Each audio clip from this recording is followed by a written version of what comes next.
Classics of modern science. Galileo Galilei, 1564 to 1642. Galileo Galilei, born at Pisa February 15, 1564, was the son of a mathematician who, seeing no future in that profession, had him educated for the practice of medicine. But when Galileo was about 18 years of age, while observing a large lamp swinging in the Pisa cathedral, he noticed that regardless of the length of the oscillation, the time did not vary. In spite of his father's discouragements, therefore, he became absorbed in mathematics and abandoned the study of medicine. Applying himself to the study of motion, he performed his famous experiment of letting bodies of different weights fall from the Leaning Tower of Pisa, proving that things of unequal weight, if heavier than the resistance of air, fall with the same speed. The doctrine of inertia, which he deduced from this and similar experiments, decisively answered the opponents of Copernicus, for the principle stated that bodies would continue to move in the same direction forever unless their course was disturbed or opposed by another force, and that the motion of bodies resulted from independent forces operating upon them. His treatise on the center of gravity in solids earned him a lectureship at the University of Pisa. Meeting malignant opposition at Pisa, he secured the chair of mathematics at Padua, which he held from 1592 to 1610, and there continued his observations and experiments in physics and chemistry. He succeeded in making a crude thermometer in 1600. In 1609, he learned that Hans Lippershey, an optician of Middelburg, had succeeded in making a telescope.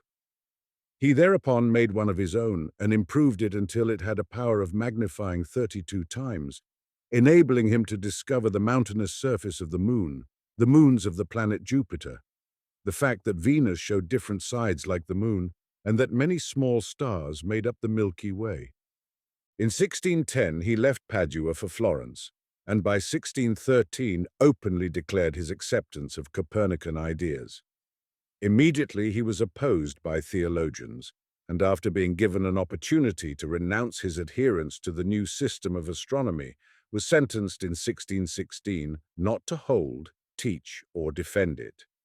In 1623, when his friend Maffeo was made Pope Urban VIII, he wrote his dialogues on the system of the world. He had much difficulty in getting them published and succeeded only when he assured the authorities that they were not heretical. It was quite evident, however, that the dialogues were slightly concealed arguments for the acceptance of the Copernican system, and consequently in 1633 he was summoned before the Inquisition and compelled to renounce his heresy.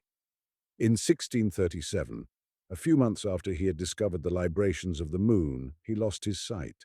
He died 5 years later, January 8, 1642. The Copernican versus the Ptolemaic astronomies. Formerly, I used frequently to visit the marvelous city of Venice and to meet there Signore Giovan Francesco Sagredo, a man of most distinguished ancestry and remarkable intelligence. Thither also came from Florence Signore Filippo Salviati, whose least claim to renown was his noble blood and great wealth, a noble mind that held no enjoyment of greater price than that of study and thought. With both of these men I often discussed these questions, in the presence of a peripatetic philosopher who apparently valued the acquisition of knowledge in no way in so high a degree, as he did the renown which his interpretations of Aristotle had gained for him. Now that cruel death has robbed the cities of Venice and Florence of these two enlightened men in the bloom of their years, I have endeavored, as far as my weak powers may permit, to perpetuate their fame in these pages by making them the speakers in this dialogue. The valiant peripatetic also shall not fail to appear. Because of his overweening love for the commentary of Simplicius, it seemed permissible to omit his own name and let him pass under that of his favorite author. May the souls of these two great men accept this public testimony of my undying love. May the recollection of their eloquence aid me in setting down for posterity the spoken discussions. Second day, Salviati. We departed yesterday so often and so far from the direct path of our discussion that I can scarcely return to the right point and proceed without your help. Sagredo. I find it quite intelligible that you are somewhat at a loss. since you have had your head so full of both the things already brought forward and things still to be discussed. I, however, who as merely a listener have in mind only the things already discussed, may I hope set our investigation straight by a brief summary of what has been gone over. So, if my memory fails not, the chief result of our yesterday's conversation was that we tested thoroughly which of the two theories was the more probable and better grounded, that according to which the substance of the heavenly bodies is unproducible, indestructible, unchangeable, intangible, in brief, not subject to any variation aside from change of location, and so presents a fifth element which is entirely distinct from our elementary, producible, destructible, changeable bodies. Or the other view, according to which an incongruity between parts of the universe is rejected, our Earth rather enjoys the same privileges as the rest of the constituent bodies of the universe. In a word, is a freely moving ball just as the Moon, Jupiter, Venus, or any other planet. Finally, we notice the many similarities in particular between the Earth and the Moon, and of course with the Moon more than any other planet because of the closer and more definite knowledge which we possess of it by reason of its less distance. Since we agreed that this second opinion possessed the greater probability, the logical consequence, it seems to me, is that we should investigate the question whether we should hold the world immovable, as has been formerly believed in general, or movable as some ancient philosophers believed and as some recent ones suppose, and if movable, how its movement could have been produced. Salve. Let us begin our discussion with the admission that whatever sort of motion may be ascribed the earth, we, as its inhabitants and therefore partakers in the movement, would be unconscious of it, as if it did not occur, since we can only take into consideration earthly things. Therefore, it is necessary that this movement should seem to belong to all the other bodies and visible objects in common which, separated from the earth, have no share in its movement. The correct method of determining whether movement is to be attributed to the earth and what movement is that one should inquire and observe whether an apparent movement can be ascribed to the bodies outside of the earth, which belongs to all of them in the same degree. So a movement which, for example, can be supposed of the Moon and not of Venus or Jupiter or other stars, cannot be peculiar to the earth. Now there is such a general movement governing all other objects, namely that which the sun, moon, planets, fixed stars, in a word the whole universe with the single exception of the earth, seems to follow from east to west within the space of 24 hours. This, at least at first glance, may be just as well attributed to the earth alone as to the rest of the entire universe except the earth. SAGR. I understand clearly that your suggestion is correct. An objection, however, forces itself upon me that I cannot solve. That is, since Copernicus ascribes to the earth a further movement aside from the daily one, according to the above-mentioned principle, this should be apparently unnoticeable on the earth, but should be visible in the rest of the universe. I come then to the conclusion that either he plainly erred when he ascribed to the earth a movement to which no counterpart is apparent in the firmament, or else such a movement exists, and then Ptolemaeus is guilty of a second error in that he did not refute with arguments this movement, as well as that daily rotation. Salve. Your objection is very just. If we take up this other movement, you shall see how much superior in intelligence was Copernicus to Ptolemaeus, in that he saw what this one did not, namely how wonderfully this second motion is reflected in the rest of the heavenly bodies. For the present, however, we will leave this aside and return to our first consideration. Proceeding from the most general suppositions, I will present the arguments which seem to favor the motion of the earth, in order then to hear the opposing arguments of Signore Simplicio. First, then, when we consider the immense circumference of the stellar sphere in comparison with the smallness of the earth, which is contained in that several million times, and therefore regard the velocity of motion which would be necessary for an entire revolution in the course of a day and night, I am unable to understand how anyone could hold it more reasonable and credible that it is this whole stellar sphere that moves and that the earth remains still. SAGR. Even if universal phenomena which depend upon these movements could be explained as readily by the one hypothesis as by the other, Yet by the first general impression I would regard as more unreasonable the view that the whole universe moves. Just as if anyone should climb to the top of your dome for the purpose of getting a view of the city and its environs, and then should demand that the whole region be made to move around him to save him the trouble of turning his head. In any event, there would have to be great advantages connected with this theory, which were lacking in the other, in order that such an absurdity should be balanced and outweighed and should appear more credible than the opposite opinion. But Aristotle, Ptolemaios, and Signore Simplicio must find such advantages in their theory, and I should be glad if we might hear these advantages if they exist, or if they do not, that someone would explain to me why they do not and cannot exist. Salve. If, in spite of every sort of investigation, I am able to find no such differences, I believe I have thereby discovered that such difference does not exist. So, in my opinion, it is useless to pursue this further. Rather, let us proceed. Motion is only so far motion and acts as such if it stands in relation to things which lack motion. In relation to things that are all in the same degree affected by it, it is as much without effect as if it did not take place. The wares with which a ship is loaded move when they depart from Venice and arrive at Aleppo, passing Corfu, Candia, Cyprus, etc., since Venice, Corfu, and Candia remain fixed and do not move with the ship. But in respect to the bales, chests, and other pieces of baggage which are on the ship as cargo or ballast, the movement of the ship itself from Venice to Syria is as good as non-existent, since their position in relation to one another does not change. And this is due to the fact that the movement is a common one in which they all take part. If of the wares on the ship one bale moves only an inch away from the chest, this is for it a greater movement in relation to the chest than the whole journey of 2,000 miles which they undergo in common. Therefore, since plainly the motion which many movable bodies undergo in common is without effect, and, with regard to their mutual position toward one another, it is as if it did not exist, for there is no change among them. And since it only affects the relative position of such bodies as do not share in the movement, for in this case, the mutual relation is changed. Since we have divided the universe into two parts, of which one must be movable and the other immovable, then for all purposes this movement will be of the same effect whether it is ascribed to the earth alone or to all the rest of the universe. For the working of such a motion is on nothing but the relative position in which the earth and the heavenly bodies stand to one another, and aside from this relative position, nothing changes.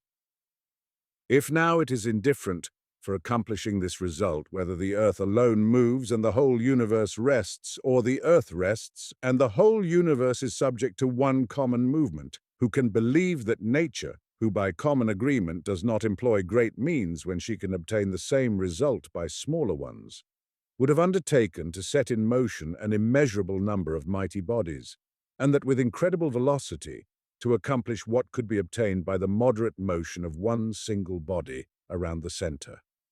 Simple. I do not agree that that mighty movement would be as if it did not happen in regard to the sun, the moon, the innumerable host of fixed stars. Do you call it nothing that the sun goes from one meridian to another, rises from one horizon, sinks under another, brings now day, now night, that the moon goes through similar changes, and likewise the other planets, as well as the fixed stars? Salve. All the changes mentioned by you are such only with respect to the earth. To demonstrate this, only imagine yourself away from the earth. There is then no rising or setting of the sun, no horizons, no meridians, no day, no night. In a word, by the movement mentioned, no change in the relation of the moon to the sun or to any other star is evoked. All these changes have reference to the earth. They are supposed only because the sun is first visible in China, then Egypt, Greece, France, Spain, America, and so on, and so also for the moon and the other heavenly bodies. The same process would occur in the same way if, without disturbing so vast a part of the universe, the earth alone should be revolved.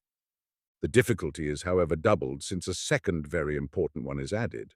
That is, if one attributes to the firmament this mighty motion, one must regard it as necessarily opposed to the particular movements of all the planets, all of which indisputably have their own movements from west to east, and in comparison very moderate movements at that. One is then forced to the conclusion that they depart from that rapid daily motion, namely from east to west, to go in the opposite direction. But if we suppose that the Earth moves, the opposition of motions disappears, and the single movement from west to east fits in with all the facts and explains them most satisfactorily. Simple. As far as this opposition of motions is concerned, that has little importance, since Aristotle proves that the circular motions are not opposed to one another and that the apparent opposition cannot actually be called so. Salve. Does Aristotle prove that or merely suppose it because it aids him for a certain purpose? If, according to his own declaration, those things are opposed which mutually destroy one another, I do not see how two moving bodies which meet one another in a circular motion should do one another less harm than if they meet on a straight line. Sager. Wait a moment, I pray. Tell me, Signore Simplicio, if two knights run into one another with levelled lances on the open field, if two squadrons or two streams on their way to the sea break through and unite with one another, would you call such collisions opposed movements? Simple. Of course we would call them opposed. Sagiar. How then is there no opposition in circular motions? For the movements mentioned take place upon the surface of the earth or water, both of which are recognized to be circular in form, and so the motions must be circular. Do you understand, Signore Simplicio, what circular motions are not opposed to one another? Two circles which touch each other on the outside, and of which the revolution of one is in a reverse direction from that of the other. If, however, one circle is within the other, then motions in different directions must be opposed to one another. Salve. Whether opposed or not opposed is merely a strife of words. I know that in fact it is simpler and more natural to accomplish everything with one motion than to call in two. If you do not wish to call them opposite, then call them reverse. Moreover, I mention this introduction of a double movement not as something impossible, and in no way propose to deduce from it a strong proof for the motion of the earth, but merely a high degree of probability for it. The improbability of the movement of the universe about the earth is tripled, however, by the complete upsetting of that arrangement which governs all the heavenly bodies whose circular motion is accepted not doubtfully, but with full assurance. That is, that in such cases the larger the orbit, the longer the time required for its completion, and the smaller, the shorter. Saturn, whose course surpasses all the planets in extent, completes it in 30 years. Jupiter revolves in a smaller circle in 12 years, Mars in 2, the Moon in a month. We see clearly in the case of the Medicean stars that the one nearest Jupiter goes through its orbit in a very short time, namely 42 hours, the next nearest in 3.5 days, the third in 7 days, and the farthest removed in 16 days. This thoroughly constant rule remains unchanged if we ascribe the 24-hour movement to the revolution of the Earth. But if we suppose the Earth to remain unmoved, we must proceed from the short period of the Moon to increasingly greater periods, to the 2-year period of Mars, the 12-year period of Jupiter, the 30-year period of Saturn, and then abruptly to a disproportionately larger orbit, to which must also be ascribed the revolution in 24 hours. And these suppositions entail the smallest part of the disturbance of the otherwise constant law. For when one passes from the orbit of Saturn to those of the fixed stars and attributes to them even greater orbits, which correspond to the period of revolution of many thousands of years, one must pass from this by a much more disproportionate transition to that other movement and ascribe to them a period of revolution about the Earth of 24 hours. But if the movement of the Earth is supposed, the regularity of the period is accounted for in the best possible way. From the slow period of Saturn, we arrive at the immovable fixed star. A fourth difficulty also is encountered, which must be added if we suppose the motion of the smaller sphere. I mean the great dissimilarity in movements of these stars, some of which must revolve at a tremendous rate in immense circles, others slowly in smaller circles, according as they are placed at greater or smaller distances from the pole. And not only the size of the different circles, and so the velocity of movement varies greatly in different fixed stars, but also the same stars change their courses and their velocity. Herein is the fifth difficulty.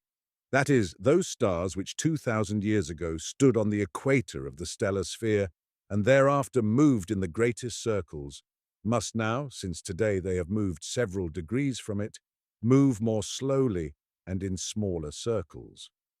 Within a conceivable time it will happen that one of those which have been continually moving will eventually reach the pole and cease to revolve, then later, after a period of rest, begin to move again.